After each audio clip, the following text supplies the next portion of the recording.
This is a page of the Babylonian Talmud. By the year 500, the era of the Amoraim concluded, and scholars like Rav Ashi assembled its core. Following final edits by the Savarim, this dense, dual-column structure became the finalized constitutional baseline for Jewish law. But right as this law was finalized, the environment around it fractured. The Jewish diaspora was scattering across rapidly shifting imperial borders. Simultaneously, the Arabic conquests were sweeping the region, and Arabic quickly replaced the Talmud's Aramaic as the spoken language of the people. The solution emerged from the exact physical halls where the Talmud was compiled, the academies of Sora and Pumbedita. The leaders of these institutions held the title Gan, a term referring to the Supreme Academy itself, Yeshivat Gaon Yaakov.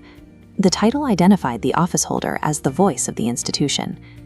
As the direct academic heirs to the Talmud, the Geonim operated within a strict constitutional boundary. They held the authority to interpret the sealed text, but they lacked the power to legislate new, universally binding decrees. By operating as interpreters rather than legislative kings, the Geonim prevented the law from splintering by region. Their restraint ensured the Talmud remained the unalterable, objective baseline for a nation drifting into different empires. This created a significant logistical hurdle. A scholar in North Africa or Spain was now physically severed from the academies in Babylon. Because Aramaic was no longer the spoken tongue, navigating the complex dialectic of the Talmud to solve a local dispute was becoming nearly impossible. Communities responded by drafting letters of complex legal inquiry. These manuscripts, written in cursive ink like the one seen here, were sent across the empire back to the epicenter of authority in Babylon. The Geonim used these inquiries to apply the objective, sealed logic of the Talmud to novel, global situations. They analyzed the specific case, reached a verdict based on the fixed text, and returned a precise ruling. This centuries-long exchange created a massive corpus of applied law known as the Responsa, or She'alot uTeshuvot. This network allowed the Geonim to guide the diaspora across massive distances. Written rulings connected the scattered periphery back to the center. The Responsa network unified isolated, vulnerable communities into a single legal body. It proved that a shared spoken language and physical proximity were no longer necessary to maintain national cohesion. However, the Responsa system was purely reactive. It required a community to have a specific problem and ask a question. The underlying Talmud remained a closed book to the common person trying to manage their daily routine.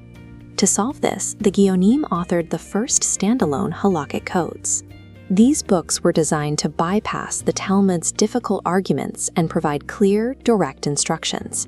These masterworks, specifically the She'alot, Halakot Pesukot, and Halakot Gedolot, simplified daily life without compromising the integrity of the law. These texts functioned by extracting the practical bottom line from exhaustive Talmudic debates. By presenting the conclusion without the centuries of back-and-forth argument, they made objective law instantly accessible. Alongside these legal codes, the Geonim standardized daily liturgy. Leaders like Rav Amram Gaon and Rav Sadia Gaon compiled the first formal siddurim, or prayer books. These siddurim took the scattered ritual requirements found in the Talmud and organized them into a systematic daily routine for the masses.